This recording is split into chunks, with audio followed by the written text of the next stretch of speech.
Now, let me introduce one of our popular items, 31038, surface mount non-linear light. It is like this. It has a special structure. Here is 90 degrees angle, so it can direct hang in the shelf. And I show you. This is a shelf, and you can direct hanging here.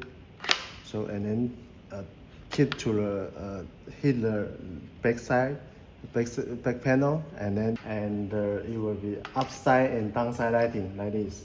After you install, you will like this. Here upside and downside lighting.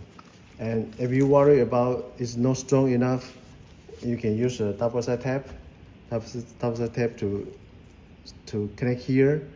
And it is a solder free design.